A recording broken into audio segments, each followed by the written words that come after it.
2026 பங்குனி உத்திரம் ஏன் தவறவிடக்கூடாது? நண்பர்களே, வரப்போகும் ஏப்ரல் 1ஆம் தேதி வெறும் தேதி அல்ல. இது பிரபஞ்சத்தின் ஒரு மாபெரும் அதிசய நாள். ஒரே ஒரு நாளில் 30 முக்கோடி தேவர்களும் பூமிக்கு வந்து ஆசி வழங்கும் அந்த ஒரு விசேஷமான நாள் எது தெரியுமா? அதுதான் பங்குனி உத்திரம். இந்த ஒரு நாளில் நீங்கள் செய்யும் வழிபாடு உங்கள் தலைமுறையையே மாற்றும் வல்லமை கொண்டது.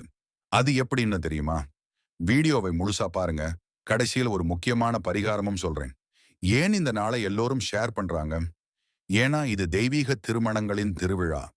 நம்ம சிவபெருமான் பார்வதி தேவி கல்யாணம் நடந்தது இந்த நாள்ல தான். முருகப்பெருமான் தெய்வானையை மணந்ததும் இதே பங்குனி உத்திரத்தில் தான். அது மட்டுமில்ல, ஸ்ரீராமன், சீதை, ரங்கநாதர் ஆண்டாள்னு சொல்லிக்கிட்டே போகலாம். அத்தனை தெய்வங்களும் ஒன்று சேர்ந்த மங்களமான நாள் இது. இன்னொரு சீக்ரெட் விஷயம் என்னன்னா, இதுதான் தர்மசாஸ்தா ஐயப்பன் அவதரித்த தினம். அதனால நீங்க சபரிமலை போக முடியாவிட்டாலும் அன்று அருகில் உள்ள ஐயப்பன் கோயிலுக்கு போனால் கோடி புண்ணியம் கிடைக்கும். ஆனா இந்த நாள்ல நாம செய்ய வேண்டிய மிக முக்கியமான விஷயம் ஒண்ணு இருக்கு. அது நம்ம குலதெய்வ வழிபாடு. நிறைய பேருக்கு குலதெய்வம் தெரியாம இருக்கலாம், அல்லது போக முடியாம இருக்கலாம். ஆனா பங்குனி உத்திரம் அன்னைக்கு உங்க குலதெய்வத்தை நினைச்சு வீட்ல ஒரு விளக்கு ஏத்தினாலே போதும். தடைப்பட்ட காரியங்கள் எல்லாம் தானா நடக்கும். உங்க குடும்பத்துல இருக்கிற தீராத பிரச்சனைகள் தீர இதுதான் சரியான நேரம். தீராத தடைகள் தீர பங்குனி உத்திரம் வழிபாடு.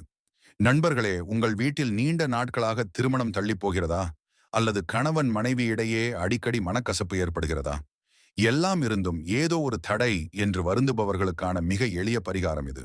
இந்த பங்குனி உத்திரம் அன்று மட்டும் இதை செய்து பாருங்கள். இதற்கு பெரிய செலவோ நேரமோ தேவையில்லை. உங்களுக்கு தேவையானது ஒரு வெற்றிலை, ஒரு